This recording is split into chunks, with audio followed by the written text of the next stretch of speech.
जय जय जगन्नाथ, जय जय जगन्नाथ, जय जय जगन्नाथ परिचय प्रदान करुछे आपणकर सेवक दंडपाणी महापात्र प्रतिभा अनन्य श्री क्षेत्र पुरी पवित्र क्षेत्र जगन्नाथ क्षेत्र मार्त्य वैकुंठ जठि विराजमान करिछन्ते महाप्रभु अनंत कोटि ब्रह्मांडर कैवल्य ठाकुर महाप्रभु श्री जगन्नाथ से महाप्रभुंकर चरणार बिंदरे ए अधमर अनंत कोटि प्रणाम दंडवत मणिमा अनंत कोटि प्रणाम दंडवत आज आपण मानंको तीर्थ क्षेत्र भक्ति चैनल माध्यम आपण मानंको आमे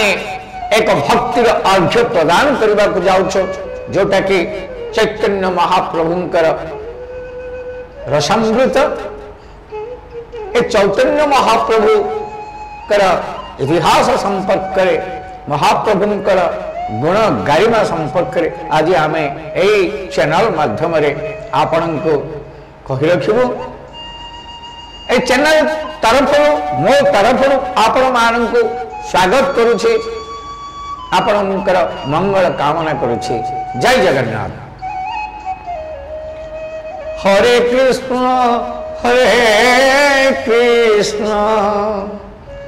कृष्ण कृष्ण हरे हरे हरे राम राम राम हरे हरे हरे कृष्ण कृष्ण कृष्ण हरे हरे हरे राम राम राम हरे हरे महाप्रभु कृष्ण भगवान से राधा प्रेम कथा कृष्ण कथा ये सुंदर सुंदर कथा वस्तु को चैतन्य महाप्रभु आज कृष्ण प्रेम रे पागल कृष्ण भगवान को प्रेम रे पागल के चैतन्य महाप्रभुंकर जन्म नदिया नवद्वीप एवं आपणकर मायापुरी रे जन्म ग्रहण करथिले 1486 ख्रीष्टाब्द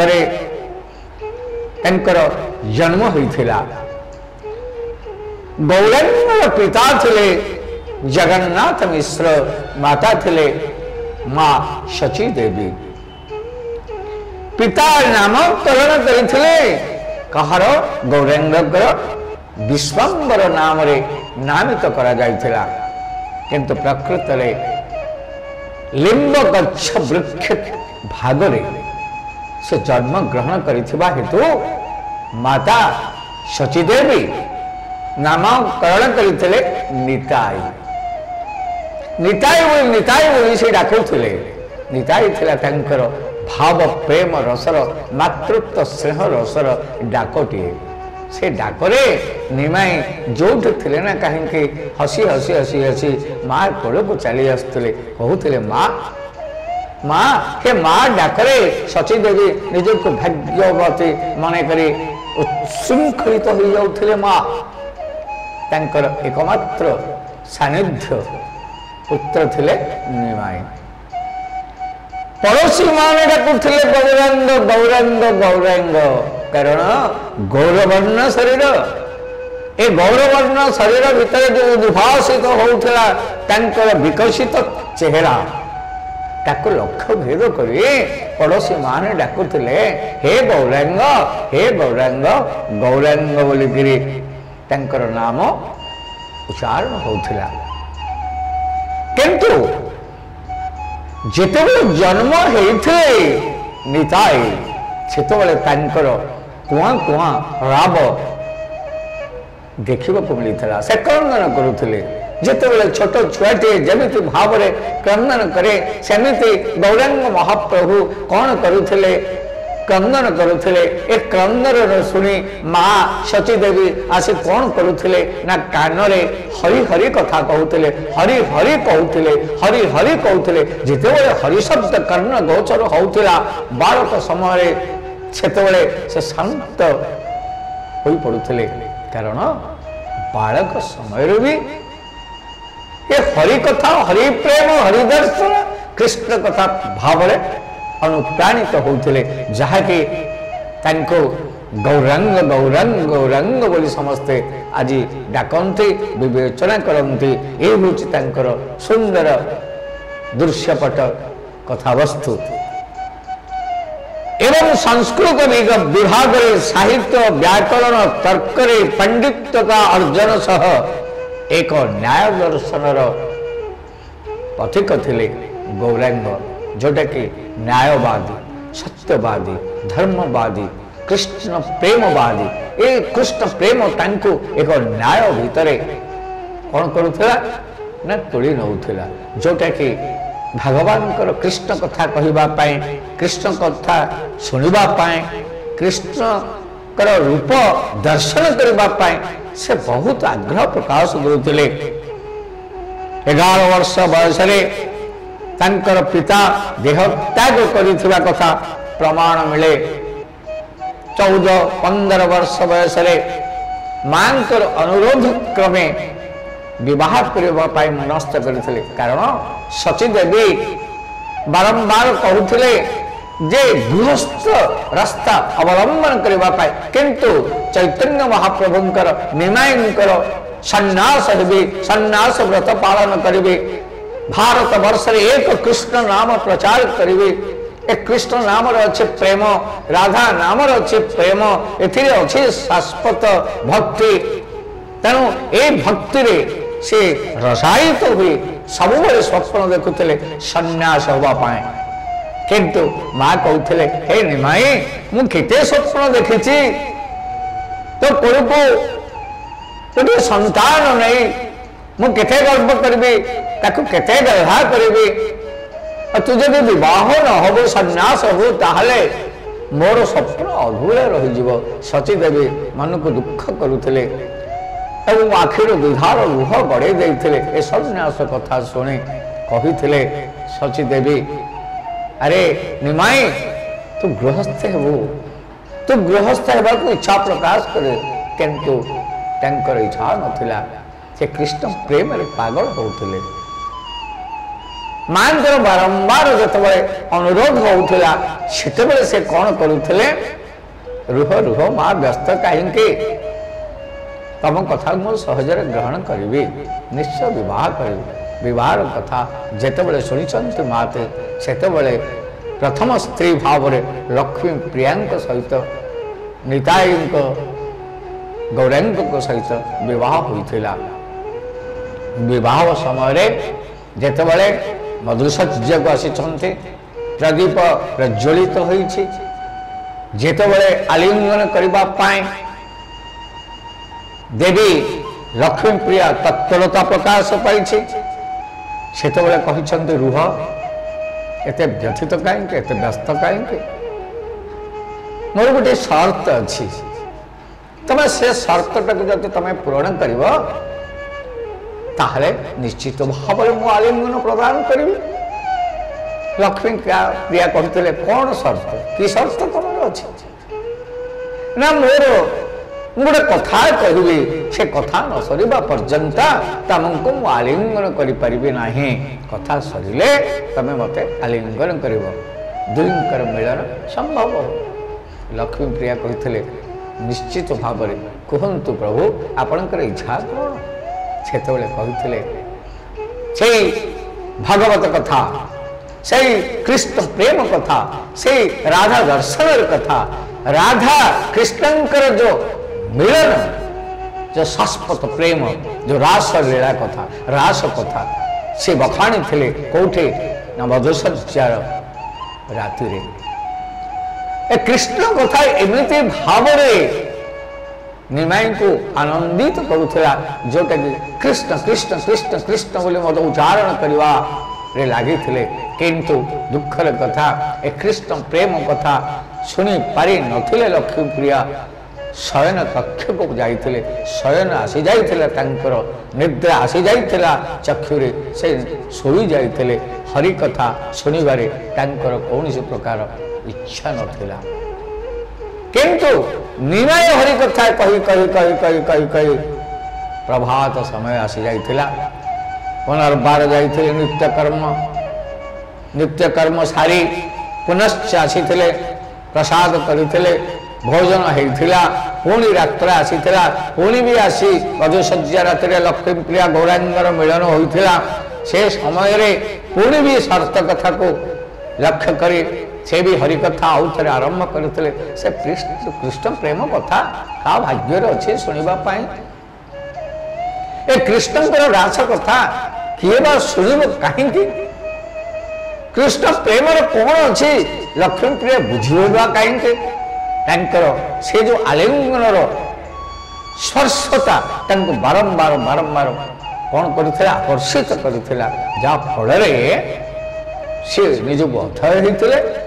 आ बारंबार विश्राम जाइए निद्रा को प्रवेश करते किंतु नियतिर लेखा भाग्यर विडंबना एटा को किए कटेक दे पार तेणु नियति एमती गोटे जो कौ समय से आसवे कौ समय प्रस्थान करेंगे कौ समय कौन घटव से कथा केवल नियति ही जानते भाग्यर विडंबना देवी भगवती शंकर भगवान आरंभ करे जगन्नाथ पुरुषोत्तम क्षेत्र में नियति प्रवेश करे भगवान जगन्नाथ परम ब्रह्म को शंकर भगवान बलराम को भिक्षा मांगे पड़ा कारण ये नियतिर निर्देश ये नियति एक स्वतंत्र शक्ति जो शक्ति को कहीं भी अटकई पारे ना देवता मानक सहित मनीष तो तुच्छ देवता मान ए संधि भितर निजक उत्सर्ग करते एवं पीड़ित होता मनीष तो छाड़ तेणु महाप्रभु जब ए रंग पाइले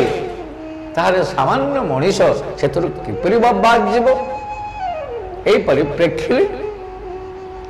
काला माने कराल गति लीन होते लक्ष्मीप्रिया जोटा कि रोगग्रस्त समय मृत्यु घटी अंतिम दर्शन लक्ष्मीप्रिया अंतिम दर्शन रे से कौन करते व्यथित होते मैं सन्यास सन्यास हेबी बोलिकी जो कथा बारंबार बारंबार माँ को कही आसते माँ जो संसार यात्रा ये संसार यात्रा मो एक माने क्षणिक यात्रा स्वप्न यात्रा ए यात्रा को मुझे सफल करें मो भाग्य लिखा है सन्यास व्रत मु कहीं सांसारिक क्षेत्र को जाई ए संसार जंजाल भीतर मु घाटी हेबी संसार जाल रूपेण मीन रूपेण मानव ए संसार जालटा एते जे से भीतर मीनटा रही छटफट छटफट छटफट होचे से मुक्ति पाइबा पाई इच्छा करुचे किंतु से मुक्ति पाई पारुने कारण संसार जंजाल एते जघन्य जोटा कि समस्त को संतोष करी निजे मरी मरी अन्य को बंचेगा ये हूँ संसार लक्ष्य किंतु संन्यास व्रतरे भगवान को पाइबा ए संसार भीतर रही जंजाल भीतर रही भगवान को आमे पाई पारिबा बोलिए जे पृथक कथा आज किछिटा आमे सुनिबा को पाउछु एठी भी भगवान कहिसंते जे संसार भीतर रही भी तमे मते दर्शन पाइबो कारण तम त्यागर आवश्यकता अछि तम विश्वासर आवश्यकता अछि जो विश्वास मूले जगत जो नहीं त्याग जो नहीं विश्वास सेठे नहीं भागवत जो नहीं भागवत सेठी नहांती महाप्रभु श्री जगन्नाथ तेणु जगन्नाथ को पाइबा को हेले आपणकर संपूर्ण त्याग रहिबा दरकार विश्वास रहिबा दरकार तेणु विश्वास रखिले परम ब्रह्म पुरुषोत्तम दारु ब्रह्म स्वरूपेण महाप्रभु श्री जगन्नाथ को और कृष्ण भगवान को आपण पाइबे निश्चित भाव। तेणु नारद जो पचारि महाप्रभु आपण कौटी रहंती वैकुंठे अछंती महाप्रभु ना मर्त्य अछंती महाप्रभु ना पाताल अछंती महाप्रभु कहतु कहतु महाप्रभु सतरे मु जानिबा को इच्छा प्रकाश करुचे आपण कौटी अछंती भगवान कहते तिष्ठामि वैकुंठे जोगिनं हृदयेन च मदभक्त यत्र गायन्ति तत्र तिष्ठामि नारद। हे नारद मु वैकुंठरे न थाए मर्त्यरे न थाए पातालरे न थाए मु कोठी न थाए तबे आपण कोठी रहंती प्रभु मदभक्त यत्र गायन्ति तत्र तिष्ठामि नारद। मोर नाम को जे थरे मात्र स्मरण करे जे हरे कृष्ण महामंत्र उच्चारण करे तार हृदय भितरे मु बसा बांधी रही थाए हे नारद। आहा कि सुंदर कथा कहते महाप्रभु श्री जगन्नाथ ए प्रेम आकर्षित करिथिला निमाई गौरांग चैतन्य महाप्रभु को ए चैतन्य महाप्रभु एवं भावधारा एमती अनुप्राणित थिले सबु बळे तांको मनरे खाली से कृष्ण कथा कृष्ण नाम कथा जागरण होउथिला किंतु मांकर पुरी एक प्रस्ताव आसला तेरे निमाई प्रथम स्त्री सेना गले तो आउ थरे विवाह कहीं माँ व्यथित हो मत पुनर्वार कहीं विवाह छंदरे बांधी देवाई इच्छा प्रकाश करुच मत सन्यास होगापाई टे आप आदेश दे पारे नहीं मत माँ का अनुरोध क्रमे पुणी थे बह होता क्या सहित विष्णुप्रिया सहित ए विष्णुप्रिया सहित विवाह हवा परे से मधुसज्जा राति अनुरोध करते मोर किसी शर्त अच्छे से शर्त पूर्ण हवा पर्यंत तमें मोर अंग स्पर्श करना पुनर्बार जमी हरिकथा कहते लक्ष्मी प्रिया को से राधा कथा हरि कथा कृष्ण कथा रास कथा कही चलुले निमाई किंतु श्रवण करुले विष्णुप्रिया लक्ष्मी प्रिया शुई जाइए किंतु विष्णुप्रिया श्रवण करुले श्रवण श्रवण श्रवण नित्य दिन मधुसज्जा राति ए शर्त पूर्ण करने को जाई हरि कथा श्रवण करी करी करी कृष्ण प्रेम रे सी भी पागल हो जाइए पागल कृष्ण कथा एते अमृत कथा सतरे महाप्रभु कृष्ण राधांकर रास लीला कथा जदि आमे वर्णना करिबा ताहले स्वयं राधा आसुचंते कृष्ण भाव दर्शन करने कोठी ना जन्म वेदी को कलिजुग महाप्रभु जगन्नाथ परम ब्रह्म जमीती आसिले कोठी ना माँ गुंडीचा सानिध्य दर्शन रे शांत वातावरण प्रदान करने माँ को इच्छा को पूर्ण करने उत्कल राजा भक्त शिरोमणि इंद्रदम्य राजा चिंतन करते प्रभु मु को दर्शन बिना बंची पारि नहीं महाप्रभु नील माधव पाखक जाते दर्शन अथच से दर्शन रु वंचित थे कारण भगवान चाहूले मु माधव भाव दर्शन देवा चाहे ना मो चतुर्था विग्रह मूर्ति जगन्नाथ बलभद्र सुभद्रा चक्रराज सुदर्शन भाव तुमको दर्शन देवाई मु इच्छा प्रकाश करुच्ची भगवान इच्छा प्रकाश करते तेणु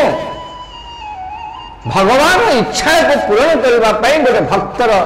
आवश्यकता अच्छे जोटा कि आद्य भक्त थे भक्त शिरोमणि राजा इंद्रदुम्न तांकरी साहाय्य उत्कल उत्कल क्षेत्र में आदि महाप्रभु जगन्नाथ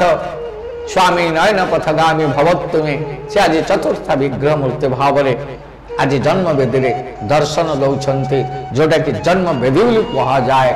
ଏ ଜନ୍ମ ତାଙ୍କର ସେଇଠି ହେଇଥିଲା, ବିଗ୍ରହ ନିର୍ମାଣ ସେଇଠି ହେଇଥିଲା, ସେଇଠି ଆସିଥିଲେ ରାଧା ଦର୍ଶନ କରିବା ପାଇଁ। ଖାଲି ରାଧା ଦର୍ଶନ କରୁନଥିଲେ, देवता मान मध्य आसुले, शंकर भगवान इंद्र चंद्र समस्ते आसी दर्शन करुले, मुनि ऋषि मैंने आसिक दर्शन करुले। ए दर्शन क्षेत्र एत पवित्र क्षेत्र, ए दर्शन कले ए कोटि कोटि जन्मर पाप क्षय होगा सहित कोटि पुण्य फल प्राप्ति होवार दृष्टांत अच्छी। वैकुंठ प्राप्ति करते महाप्रभु श्री जगन्नाथ। ए जगन्नाथ प्रेम, राधा प्रेम कथा, कृष्ण प्रेम कथा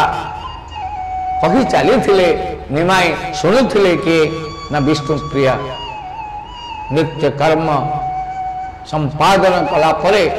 कृष्ण कथा रात्र रे श्रवण करुले विष्णुप्रिय। ए सुंदर कथा पिला दिन से कृष्ण प्रेमी थे चैतन्य महाप्रभु। कृष्ण बिना तांकर नथिला गति नथिला मुक्ति। जेतेबेले गया जाइथिले तीर्थ भ्रमण रे गदाधर मंदिर रे प्रवेश करथिले चैतन्य महाप्रभु। श्रीकृष्ण फोटो चित्र देखिथिले कोठी गोटे बाड़र टंगा जाइछि, गोटे कांथरे श्रीकृष्णकर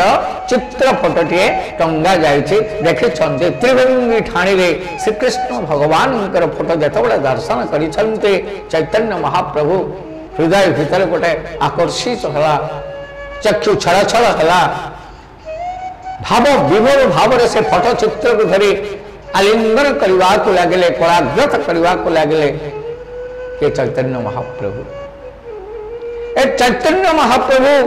नित्यानंद गौरांग अद्वित श्रीवास गदाधर को नहीं मध्य हरिनाम संकीर्तन आरंभ करते, जो नाम आज पृथ्वी विदित भारत वर्ष विदित एवं समग्र ग्रामांचल आरंभ कर सहरांचल पर्यंत उत्कल माटी पुरुषोत्तम क्षेत्र प्रत्येक कोण अनुकूल केवल गोटे ध्वनि उच्चारण होची हरे कृष्ण महामंत्र। जो हरे कृष्ण महामंत्र उच्चारण कले ही भगवान निद भांगे एवं शयन कक्ष को जानते परम ब्रह्म पुरुषोत्तम। ये नाम होची अमृत, तेणु नामामृत बोली कहा जाए। कैवल्य अमृत जमीते नाम अमृत सेमिते कैवल्यामृत और नामामृत। या भितर कैवल्य होची एक महाप्रसाद जो उचिष्ट कैवल्य बोली कहा जाए। भगवान से प्रसाद को ग्रहण कले जमीते आपणकर गति मुक्ति वैकुंठ प्राप्ति होता है, सेमिति नाम संकीर्तन उच्चारण कले गुणगान करे हरिनाम गुणगान कले शाश्वत प्रेम वैकुंठ प्राप्ति होइथिवार शास्त्रीय दर्शन अच्छे।